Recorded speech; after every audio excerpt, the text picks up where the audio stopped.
हाँ बच्चों, तो जैसा कि हाफ ईयरली एग्ज़ाम बहुत ही नज़दीक है और इसके लिए अपना जो शब्द शक्ति वाला टॉपिक है एक मोस्ट इम्पोर्टेंट टॉपिक है और इसके 2 नंबर के प्रश्न आपकी परीक्षा में आएंगे।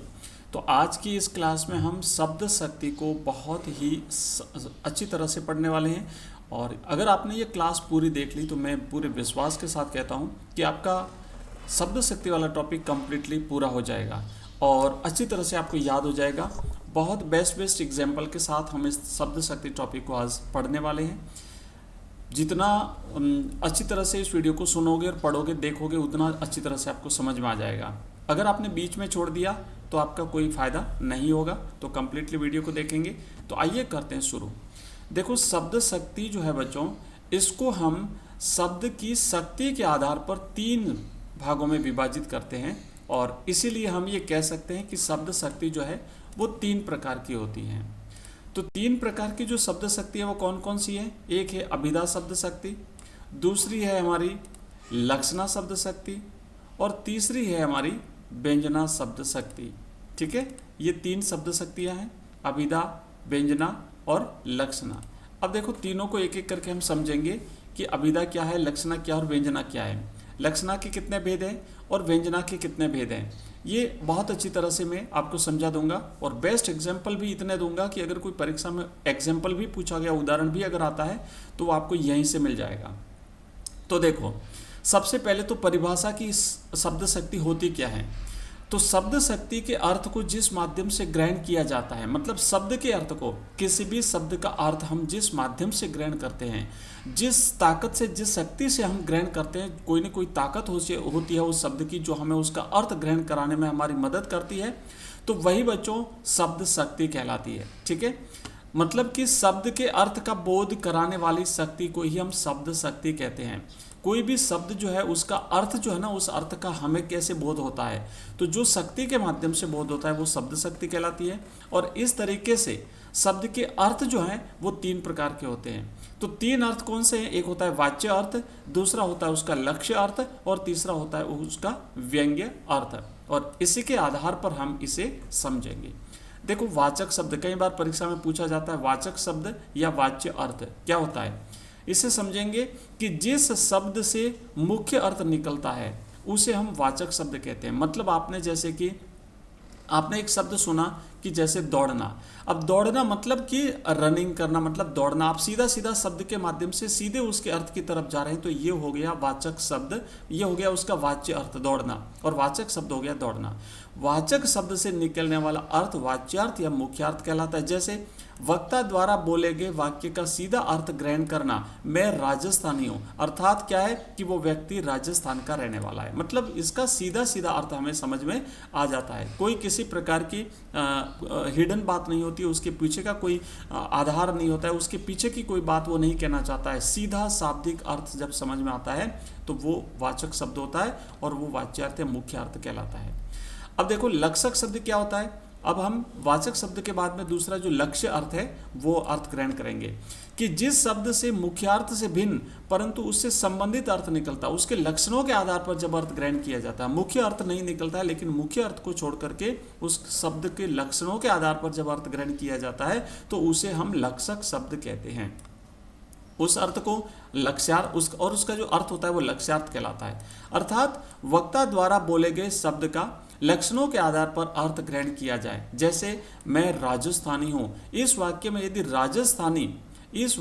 राजस्थानी को राजस्थान की संस्कृति का द्योतक माना जाए तो ये लक्षण शब्द होगा और राजस्थानी संस्कृति इसका लक्ष्यार्थ होगा। मतलब मैं राजस्थानी हूँ, यहाँ पे संस्कृति शब्द से ले लिया गया, मतलब उसकी संस्कृति से जोड़ दिया गया। और तीसरा होता है बच्चों व्यंजक शब्द। व्यंजक शब्द क्या होता है? इसका जो अर्थ होता है वो व्यंग्यार्थ होता है, यानी जिस शब्द से वाचक और लक्ष्यार्थ से विशिष्ट अर्थ निकलता है वो व्यंग्यार्थ कहलाता है और इसे व्यंजक शब्द कहते हैं। और बच्चों, ये देश काल और परिस्थिति के अनुसार इसका अर्थ जो है वो ग्रहण किया जाता है। तो अब देखो, यहाँ पे हम कुछ उदाहरण देखेंगे एक एक शब्द शक्ति का। हमने ये जो शब्द के जो अर्थ देखे उस अर्थों के आधार पर 3 प्रकार की शब्द शक्तियाँ हुई, एक अभिधा, दूसरी लक्षणा और तीसरी व्यंजना। देखो, सबसे पहले बात करेंगे अभिधा शब्द शक्ति, यानी मुख्यार्थ का बोध कराने वाली जो शब्द शक्ति होती है वो अभिधा शब्द शक्ति कहलाती है। इसमें सीधा सीधा अर्थ ग्रहण किया जाता है। जैसे उदाहरण के लिए अगर किसी ने कहा कि पानी दो, इस वाक्य का अर्थ अभिधा के माध्यम से केवल इतना ही ग्रहण किया जाएगा कि व्यक्ति को पीने के लिए पानी चाहिए, उसने पीने के लिए पानी मांगा है, मतलब पानी ही मांगा है, इसके अलावा इसका कोई अन्य अर्थ नहीं है। मैं संक्षिप्त में आगे बढ़ रहा हूँ, ज़्यादा कहानियाँ ना सुना करके आपको सीधे सीधे शब्द शक्ति के बारे में सामान्य जानकारी दे रहा हूँ। मान लीजिए किसान फसल काट रहा है, एक वाक्य है कि किसान फसल काट रहा है, तो इसका सीधा सीधा अर्थ है कि किसान अपनी फसल पक चुकी है, उसे वो काट रहा है। ठीक है, तो ये कुछ उदाहरण है अभिधा शब्द शक्ति के। बिल्ली भाग रही है, इसका मतलब है कोई बिल्ली है जो वास्तव में भाग रही है, बस यही इसका अर्थ है। इसके बाद जब लक्षणा शब्द शक्ति की बात करते हैं बच्चों, तो लक्षणा शब्द शक्ति में मुख्य अर्थ में जब बाधा उत्पन्न हो जाती है तो हम उसके लक्षणों के आधार पर उसका लक्ष्यार्थ ग्रहण करते हैं। और यहाँ पे आप देखेंगे कि मुख्यार्थ का अतिक्रमण कर, मतलब मुख्यार्थ में जब बाधा उत्पन्न हो जाए तो उसमें लक्षणों के आधार पर हम दूसरे अर्थ को ग्रहण करते हैं, तो वहाँ पे लक्षणा शब्द शक्ति होती है। अब ये जो लक्षणा शब्द शक्ति है, लक्षणों के आधार पर इसके जो भेद है वो दो भेद है।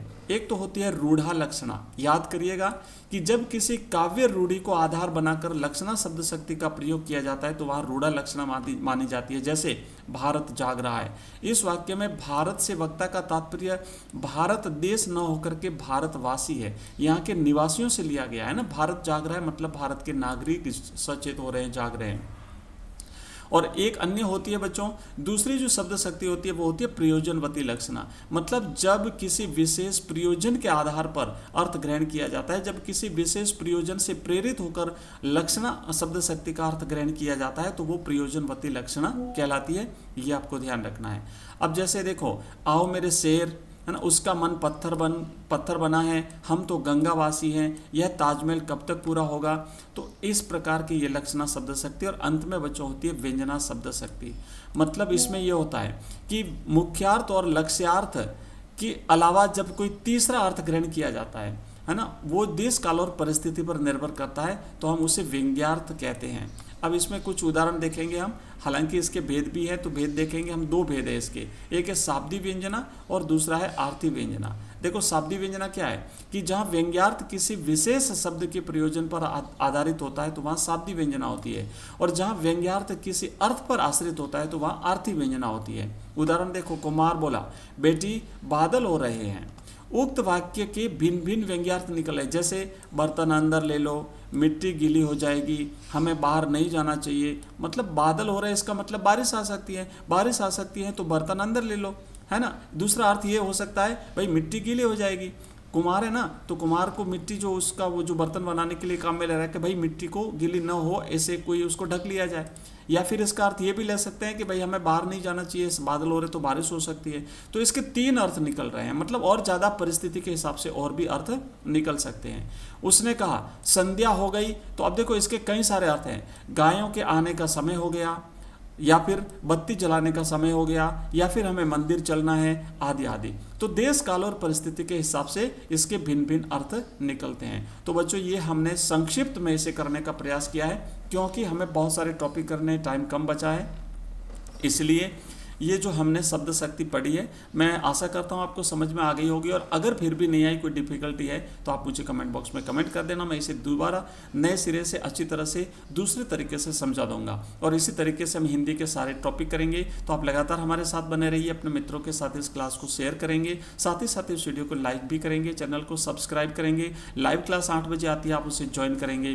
टेलीग्राम, व्हाट्सएप और ऐप का लिंक इस वीडियो के डिस्क्रिप्शन में दिया हुआ है, आप ज्वाइन कर सकते हैं। तो मिलते हैं अगली क्लास में, तब तक के लिए जय हिंद, जय भारत।